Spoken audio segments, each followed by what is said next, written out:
I am so great. People think, wow, his voice has dropped 4 octaves because of how manly he is. Good morning, afternoon, or evening. This is Christopher Saul, and I am one of your hosts on the Boggy Update alongside my co-host and gentleman extraordinaire, Paul Schoberg, and I guess this cold that my son gave to me. We're going to be talking about all of the local news and information that you need to know, and a couple of, I would say, thoughts. I wouldn't necessarily say opinions on the news because I don't give opinions readily. But I'm allowed to. No, but Paul does. Paul gives I can opinions. give plenty of so opinions.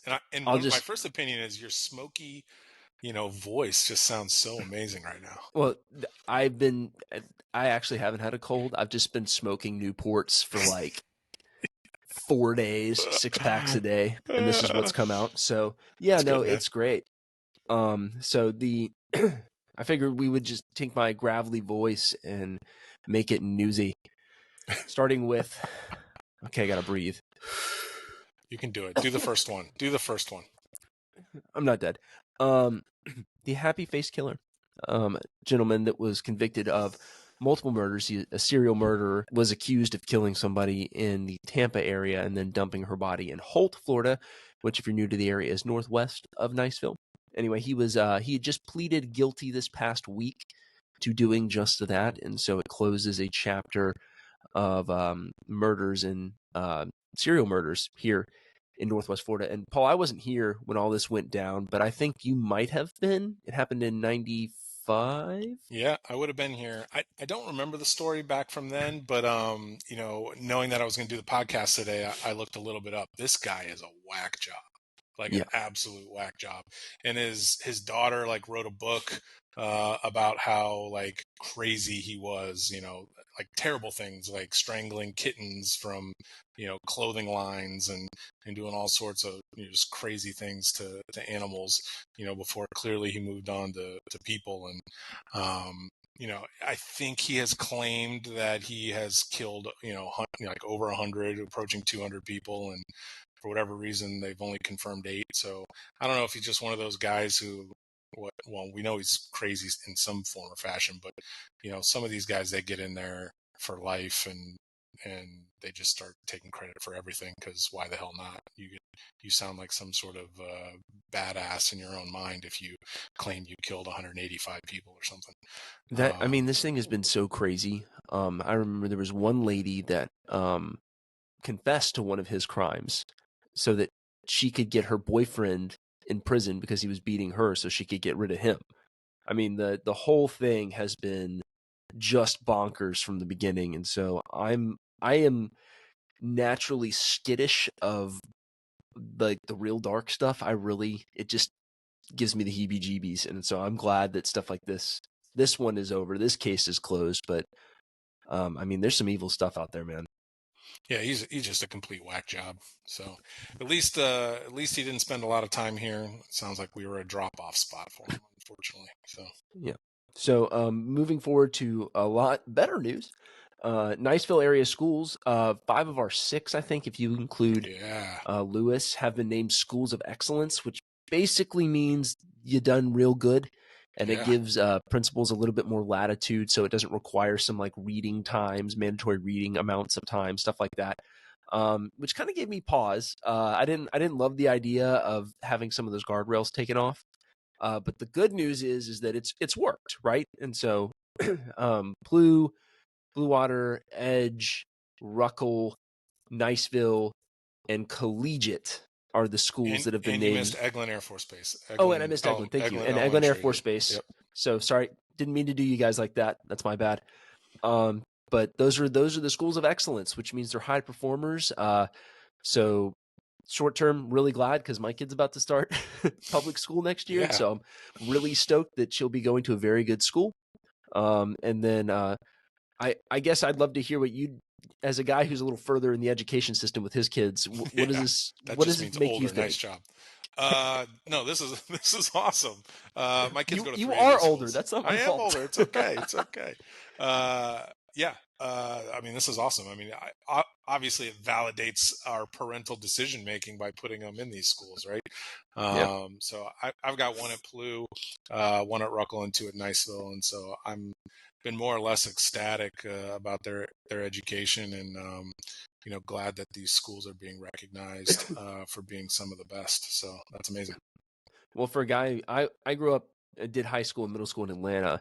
If you know anything about Atlanta, the public schools in the western suburbs are not great. And essentially what they do is they take 200, 250 kids at the beginning of end of their 8th grade, beginning of 9th grade year, put them in the IB program, the International Baccalaureate program, and those are the kids that are going to college. And I mean, this is a big school district that I went to, right? But that's like basically it. I had the good fortune to get to go to a prep school because I had a big mouth and I was very small. And so I don't think that would have panned out well for me. You wouldn't have survived, huh? Yes, but I say all this to say, like, for my kids to be able to go to public school is something that I never thought I would be able to say. And so I'm really excited about how well the public school system has done and continues to do. And then, you think about individuals that are there. So like Shauna Christ, who's the essentially the media librarian at PLU. She's, won the award for the state for the year for that. I mean, there's plenty of excellent educators. And she's been to multiple sporting events for the kids. I see her all over the place. She's everywhere. Amazing. She goes to like kids that she taught, she'll go and see their high school games and stuff like that. I mean, that kind of community not for nothing. That's a big deal. Yeah, and so I'm really excited. Yeah, I'm just excited they're getting the kudos and the plaudits that they rightly deserve. Base access, just a quick note for everybody that gets on base, probably won't be affected. The only thing you need to know, the rules have recently changed according to the installation commander's directive. So General Garrity put out a directive that said, hey, everybody that comes through my gate needs to be identified. So if in the past you were rolling through with your buddies and you didn't have an ID, or you did, but you didn't get asked for it, that's going to change. They're going to ask for everybody in the car's ID. You can't just vouch for anybody anymore. So just keep a note on that. If you're, going through to the base for one thing or another, you got to have an ID on you. Good solid knowledge to pass along. And then also Eglin based, and this got a lot of Skynet comments on Facebook. Yeah, this one's great. Eglin Air Force Base is going to be testing autonomous F-16s to launch Skynet, destroy civilization as we know it, and send us back into the Stone Age. This is all very serious. I was very serious about all of that. And as a journalist, you have to respect my integrity for telling you. That's all not true. That was sarcasm. I don't know if I'm so sorry. That was sarcasm. Might Please be the cough medicine. Look, I am high on Dayquil right now, guys. I don't know what to tell you. But in all reality, the Eglin got 3 F-16s that are coming here to do some autonomous testing to bring forward to the future. From my understanding, they're going to be used in various roles, but one of the ones I'm really excited about, just from my video game playing days, is the role of like the autonomous wingman that you would have, in like the Ace Combat kind of games. I think that that's going to be really cool and multiply the force, as it were, because for, I don't know, 15 years we've had a pilot shortage that's pretty big, and so I'm hopeful that it'll change that. Yeah, I mean, the good news is our air superiority has been great. I don't think we've had a dogfight in I don't know how many years. I have to go back and look, but I'm pretty certain it's been a couple decades. And so, this is, Skynet jokes aside, this is pretty cool. I'm excited that we get to hear a little bit about it. I'm sure we won't get to hear much more. But what a cool program to have here at Eglin, and hopefully it doesn't turn into Terminator or anything. But I'd really appreciate that because, again, small and no upper body strength. So I would not do well in a post-apocalyptic environment. So if we could just kind of keep the train on the rails, I'd really appreciate that. That, or give me like a heads up so I can start bulking up. Well, I don't think no amount of bulk is gonna save you from an F-16 with nobody flying it. But if I have to like get into like the tropics or whatever and like hide on an island, I'd like to have the muscle mass necessary to like pull myself up. That's fair. And so this is just me planning. And then kind of some sad news. A home that was raided about 6 months ago for drugs. City Manager David Deitch gave a report on that home after the raid. Talked about how the guy kind of wanted to get his life together. My understanding is that this same home was raided again for drugs. A bunch of people were arrested. Somebody was Baker acted. And just really not a great situation there at that one house on College Cove, which is directly across the street from Northwest Florida State College. It's sad, it's sad to see stuff like this, but I do have a little bit of hope because before we started the show, you and I were talking about the home on 47th Street. I think it's 47th Street. Yeah, and Fur. Yeah, and Fur. And it got knocked down, and they're building something new there, and it's changing the risk profile of that neighborhood. So I'm excited to hear what you have to say about that whole neighborhood and what's going on there. Yeah, so I saw a couple of Facebook posts and comments after this raid occurred, and it seems like the gentleman that's named often is somebody who's been up and down with this for a good chunk of his life. When he is clean, people really think he's a great person and has a big heart. And so for me, like, I just hope these folks, all of them, can get help, that this will be a wake up call for some of them. And the one thing maybe they didn't say in the reports, or I know there were some minors. Do you know how young or old the minors were? I do not off the top of my head, but I have a knee jerk, but I don't want to say it because I'm just not sure. Okay. But Yeah, I do know there were minors. Yeah, to me, like, if the minors can, be set straight as well, if they were there on their own fruition, or if they're, God forbid, there with parents, they can be in a safer environment. Then, these type of raids, for the people involved are also important, but they're also important for our community and making sure that we keep our community a safe place. So, not always a great thing to hear, especially when it happens in Niceville, but hopefully this sets everybody off in the correct and right direction in life. Yeah, and I'm hopeful with Pat Maney's new bill, mental health reform bill. There's a lot of money coming into the state coffers that's going to be specifically earmarked for Baker Act reform.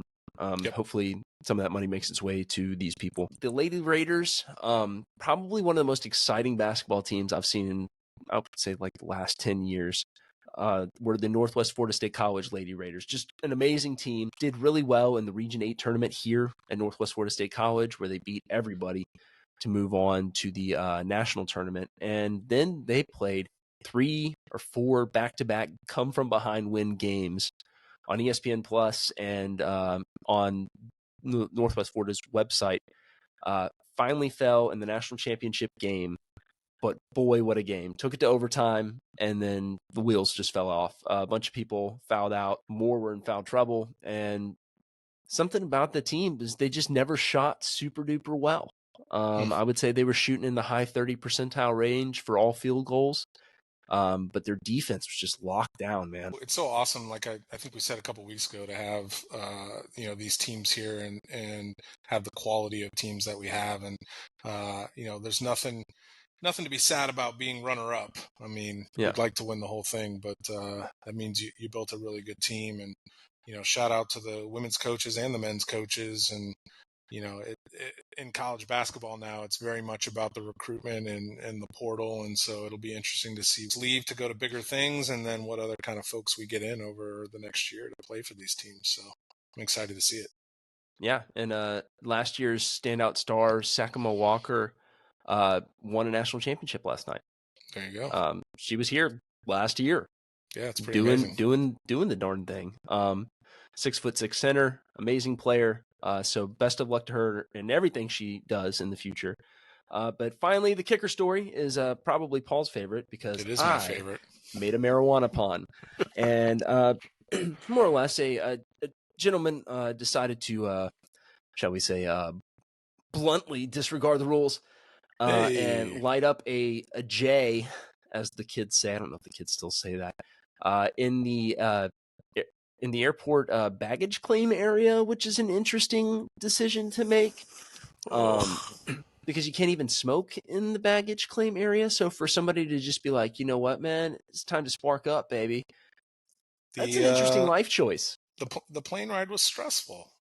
Yeah. Wanted to get his vacation started early. Listen, the irony of this story is that out of all the places in Okaloosa County that has the highest concentration of police officers per amount of people that are there. It is our airport. Multiple cops outside, multiple cops inside. They even have they have a little kiosk there right when, you're in the airport. I'm gonna be real with you. This dude did not seem to be aware of. Forget the police officers. I don't think he knew where he was. Like, you look at the mugshot, my dude was not here. Like, well, he was maybe spacing real hard. mugshots are always the best. I mean, and he's got a pretty quality one.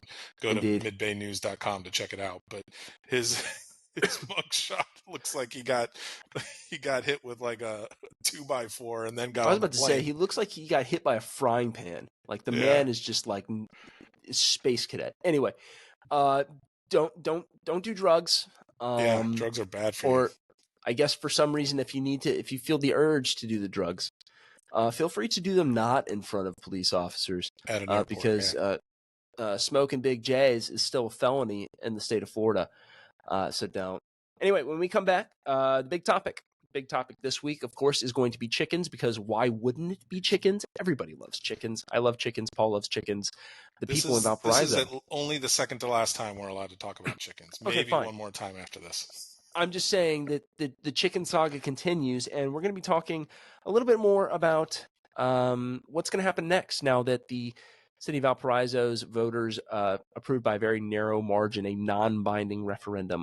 So stay with us. You need to throw out all of your anniversary cards and your birthday cards and cards from your nieces and nephews and third cousins, but you feel guilty about it.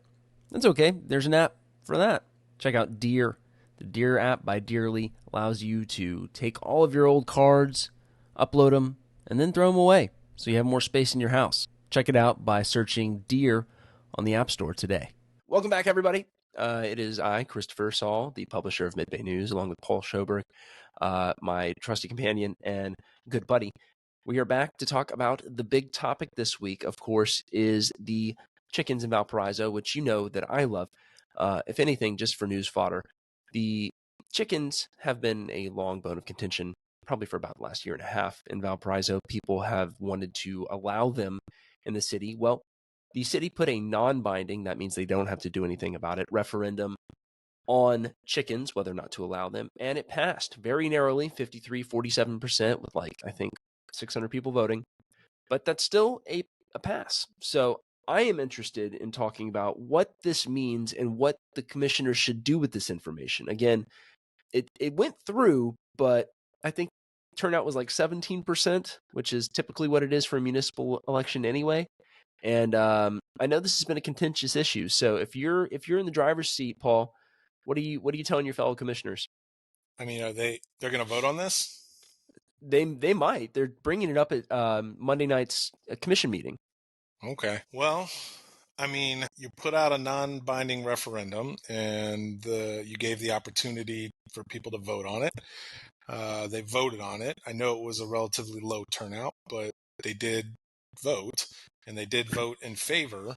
So I think you would have a hard time at least not giving it a commissioner vote at this point. I mean, what did you just do it just for the sake of appeasing a few people, or did you do it to actually, potentially pass it? Of the mind, they didn't think it would pass, but now that it has, they're in a very uncomfortable position for them. I think you're right; they have to at least put it to a vote. But I'm not certain that it'll get the votes to pass. It's been, of course, a contentious issue, but the contention has been between the commission and the people in the gallery.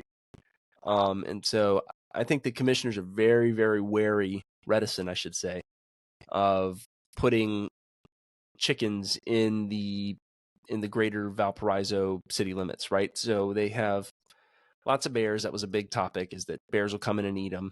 And that Problem they'll solved, be then. No more chickens. I mean, that's what I think some people are saying. I am just, luckily I don't get a vote, but I am nervous that is going to lead these bears that are already kind of moving into the Valparaiso area another reason to get in there. So I'm hopeful that the city commission figures this one out, because this is a rock and a hard place. This is the rock and the hard place, and of course it's about chickens. I say free the chickens. Let's do it. Free the chickens. They'll they'll probably vote on it, and they'll probably vote no, by a close margin, and then hopefully the whole issue goes away for a while. The thing that I'm curious about, and we did talk about this a little bit beforehand, is that I am not a fan of these non-binding referendums. I think it gives people like a great excuse to like throw it on the ballot and then make it not their problem. Well, I think if it's part of a set process, like if I don't know if Valp or Niceville have a process for what their thoughts are behind non-binding referendums, but you should use them with a plan. You should use them with a plan of, if it's voted yes or no, this is what we're going to do. So I hope they just didn't throw that out as an idea, implement it, and then not have the next step planned out. I would hope so.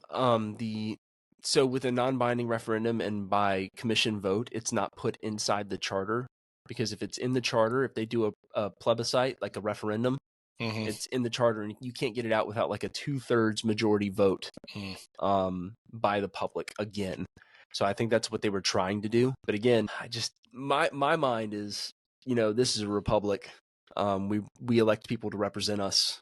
They should do their job and make the hard decision, because ultimately I guess I can, because it's my job, but most people can't just sit around and like watch the county or the city commission for every little thing and approve or disapprove it. It's just not possible. And so my hope is that going forward, all elected bodies will, ensure that they're stepping up to make the hard decisions. I mean, and they may not be popular. They may be popular. I don't know. They may do this chicken thing. They may not. But I don't think it's, my personal opinion, I don't think it's great to put specific issues on the ballot for people to vote on when they've already voted on the representation.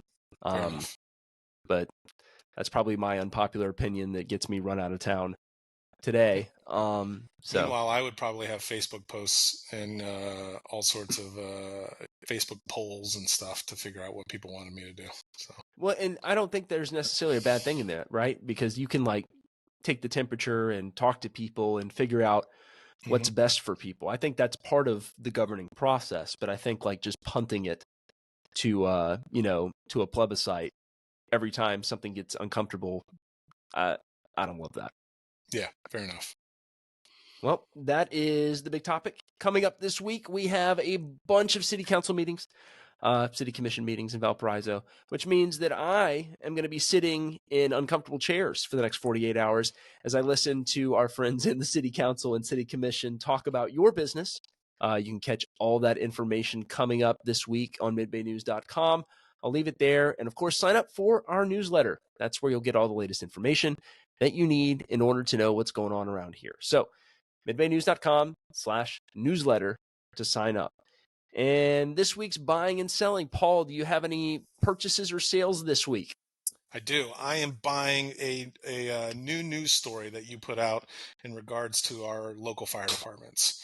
So I know there was a house fire over in Villa Tasso, and it sounded like the whole gang got together to put it out and save somebody, and that's awesome. And I know they lost their pet, which is sad, but we didn't lose any human life, and that's what's important there. So I'm buying our local fire department. That's my buy. You do your buy next, and then I'll do my sell. Okay, so my buy is solar eclipse glasses, and here's why. Now, you might be saying to me, wait a minute, wait just one darn minute. The solar eclipse is over at this point that I'm seeing this. Why would you buy more? Here's why. Good friends, I have found out when the next solar eclipse will take full totality or whatever over Niceville, Florida. And get this, we're going to be alive for it, all right? When 2052. Is it? March 30th, 2052, baby. All right. You're going to buy the glasses now and hawk them at 5 times I've already value? got them. I've already got them, baby. This is the time to buy because you buy low and you sell high. So I'm just going to hold on to these puppies for 28 years. Bro, that's my buy for this week. You're nuts. All right. Okay, so here's my sell. My sell is teenagers on 30A. So I saw that the county over there in Walton County. Can that get any lower? Oh my gosh! It was so awesome. They basically put out a Facebook post that was like, "Come get your kids." Like, "Come get your kids, or we're going to incarcerate them, and we don't want to see them here. We don't want to see them there. Come get your kids." And I thought it was awesome. So I'm selling the teenagers, but I'm buying the response of the police community. I thought the Facebook post was amazing. Corey DeBridnia, who's the PI over there at Walton County, only throws out bangers. Only throws out bangers. If you're not following the Walton County Sheriff's Office and you think to yourself, I have no reason to follow this account because I'm never in Walton County, you're wrong. You're just wrong. Follow them. They need it's their awesome. own show. They need their own like cop show between, dude, pulling over golf carts and. They had live PD for a while. I don't know if they still do. I think that show went away. Dude, only bangers from Walton County. Yeah. Highly recommend. And in that same vein, my sale this week is State Route 285, kind of in general. Once you leave the Niceville city limits, that is got to be the most dangerous road in Northwest Florida. It's just terrifying, the number of people that are going around it and going off the bends, and it's only two lanes. Passing, and like, where do you need to go that badly? Well, I was just talking to a buddy of mine at lunch. He's like, "Oh yeah, I was driving down 285 and I saw 7 or 8 wild pigs running around." And I'm like, "Oh, so now we got deer and wild boar that you got to watch out for." That whole road is a death trap, and I am very excited for the day when they 4-lane it or shut it down. Yeah. But it needs to be one or the other. Well, it'll definitely be 4-laned before shut down. But I hate that road. That's the worst part about going to Tallahassee. Yeah. I know. Florida State. All right, Paul. All right. No comments. Just all the gator stuff hanging above my head. Well, that's what we got for this week. But of course, tune in next week when Paul and I will go over some of the major news that has taken place here in our fair city, and we'll talk about our opinions on it. Or Paul will talk about his opinions, and I will strongly nod. Until next time, I'll see you guys later. God bless you, Niceville. See ya.